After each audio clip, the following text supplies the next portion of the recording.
Right now at 6 on Connecticut's news station, Manchester police are looking for the man who stabbed and seriously hurt somebody, and maybe you can help them catch him. And the Stone Academy closure drawing attention from Connecticut's Attorney General. What he had to say as students and staff are demanding answers. And ahead at 6:30, a step forward in social equity when it comes to recreational cannabis. Why a store that's opening today marks the beginning of a whole new era in our state. All local, all morning. This is Fox 61, Connecticut's news station. Good morning. Happy Friday. Thanks for starting yours off with us here at Fox 61, America Areas. And I'm Tim Lammers. Talking about the weather here as we look over Hartford and Mohegan Sun right now. You're probably going to want to bring an umbrella in at least some parts of the state to get you through the morning. We're checking in with Matt Scott. What's the timing on this one? I would say by lunchtime, definitely. This is a little drizzly. Obviously, there's clearly a lot of low-level moisture if we're talking about the fog. It's going to start at lunchtime? Well, the rain is starting to move up this way, and by lunchtime, we're definitely going to have some more steadier rain. What we have now is very drizzly. As you can see on the live Doppler, there's not a lot. As of now, we'll go in a little closer to the Fairfield County area into the Naugatuck Valley. You can see some, again, you're going to be using the wipers as you head southbound into New York City on the Merritt to N95. But the big rain, there it is. It's a couple hours away, and it gets here later on this afternoon. Now, visibility is an issue. We're watching some fog, bringing it down to 0 in Chester. It's 1.75 miles in New Haven, a mile in Bridgeport, quarter mile in the Naugatuck Valley up through Oxford. Now, again, you're on those windy roads, especially in the hills, you've got to be careful. It's warm, it's humid out there. You never say that in February, do you? Upper 40s, lower 50s. Temperatures have remained steady as we look at the guidance. You see, again, steady rain coming through. Hey, look, that's the front, clearly. And once that passes, the winds shift, they pick up, and the temperatures slide into tonight. So here's what you need to know. Fogged out, rain coming, winds are up, and the temperatures slide. The weekend starts chilled, but it ends warmer. Look at the numbers, 52 now for the high schoolers, 56 later on with some scattered showers winding down. And these numbers, Lauren Zenzi, are going to get carved in about half as we go into tonight. And that's before you factor into the winds. Big swing on the thermometer. It was good while it lasted. It was. Well, this cold's not going to last. We'll talk about it coming up. All right, sounds good, Matt. We do have some things to talk about out on the roadways right now. The first one being over in East Hartford. This is a crash over on Route 2. Let's bring you out to some live pictures. This is on the westbound side of Route 2 right now. The left and center lane is closed at exit 2W. This is where 2W and 2E branch off. So just be mindful of this if you are in this area. They have set up the flares right there. More first responders have been arriving. This just happened about not even 5 minutes ago. We also have an overturned tractor trailer in Willington on I-84 westbound. This happening about 20 minutes ago. The exit 71 on-ramp is completely shut down at this time. And then we're also following some heavy volume out on the southbound side of I-91 in the Windsor Locks area. This is because of a cleanup from a motor vehicle accident that happened at about 5 o'clock this morning. So luckily that'll be cleared shortly, and moving into the capital city will be just fine. We'll check in again on the roads coming up in the next half hour. Tim and Eric, I'll send things back over to you. All right, Lauren, thanks so much for the update.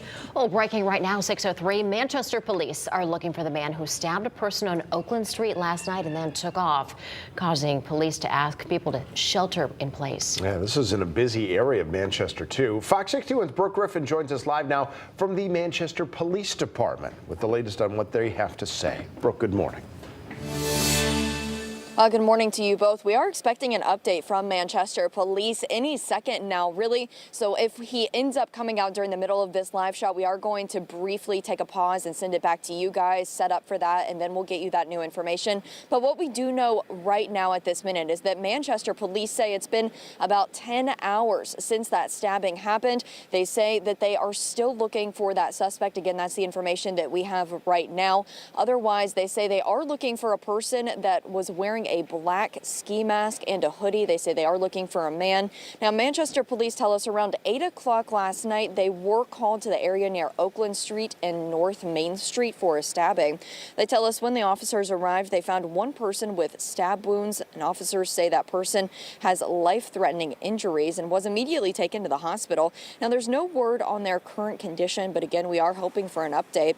Police have not identified that victim at this time. Investigators immediately issued an alert asking everybody living in that area of Oakland Street to shelter in place with their doors locked while they search for that suspect. The warning has since been lifted, but the suspect is still on the run. Again, police say that person was a man wearing a ski mask and a hoodie.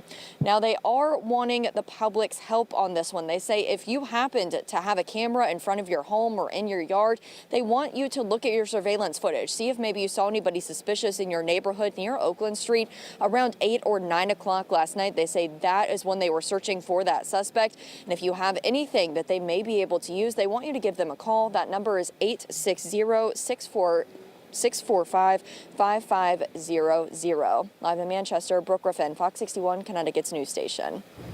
All right, Brooke, thanks so much for the update. Of course, we'll be keeping tabs on when we get an update from police there. Well, meantime, to your update this morning, here we know the name of the two people who were found dead inside of that home in the town of Brooklyn. The state police say 33-year-old Lori Pizarro and her 3-year-old son, Emmanuel Perez of Worcester, Massachusetts, were shot and killed. The medical examiner is ruling their deaths as a homicide. State police say they are not identifying the third adult who was also found dead at that location until next of kin has been notified. And we have this heartbreaking story out of Reading, where a family is mourning after their son died after a house fire. The fire happened Tuesday night on Diamond Hill Road. Now, we learned the family was at home when the fire happened. They were able to get out, but their son, Brian Carlson, was injured, was taken to the hospital, and then he died Thursday afternoon. He was in 6th grade at John Reed Middle School. The school is now bringing in crisis intervention teams to step in and give support in the coming days. This morning, Connecticut's Attorney General said he wants answers surrounding the sudden closure of Stone Academy. That school shuttered all 3 of its campuses on Wednesday after the state said there were compliance issues. As of yesterday, the website's no longer up either. Both students and teachers told us they were blindsided by what happened and they want answers. Now, Fox 61's Matt Caron tried and failed to get some information from the CEO, even visiting his home. Well, now Attorney General William Tong said he wants to find out what happened as well. We've been working very closely with the Department of Education at the federal level and the State Department of Education and the Office of Higher Education to take action against a number of for-profit schools, colleges, and universities. And we have seen predatory behavior, no doubt about it. Tong is also encouraging any students who have information about Stone Academy's operations to reach out to his office. Well, happening today, a woman accused of killing her neighbor back in January of last year is expected back in court. Ellen Wink of Norwalk, who's also a former deputy Republican registrar of voters, is facing a murder charge in connection to the death of her neighbor, Kurt Lametta. She's accused of shooting him several times on Nelson Street on January 20th of last year. Wink has since pleaded not guilty to the murder charge. Well, today at the state capitol, lawmakers with the Environmental Committee are expected to meet at 10 o'clock to discuss several bills. One of them would authorize funding for bikeways, greenways, and recreational trails across our state. There's also a bill that would help maintain public safety of state parks. Specifically, it talks about how to enforce capacity limits while keeping staffing limits in mind. Also, to take into account the number of cars and pedestrians that enter those parks.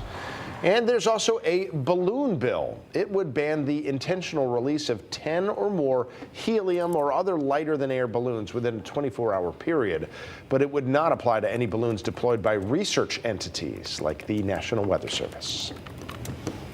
And happening today, the 3rd meeting in New Haven search for a new superintendent is getting underway as the current superintendent, Dr. Eileen Tracy, is set to retire at the end of this school year. Now, throughout the week, the New Haven Federation of Teachers focus has been on staffing shortages, diversifying curriculum, and empowering teachers. And at 10:15 this morning, parents are once again going to have the chance to voice their opinions and what they're looking for in a new school superintendent. Again, that's happening at 10:15 at the Parish House on Kimberly Avenue.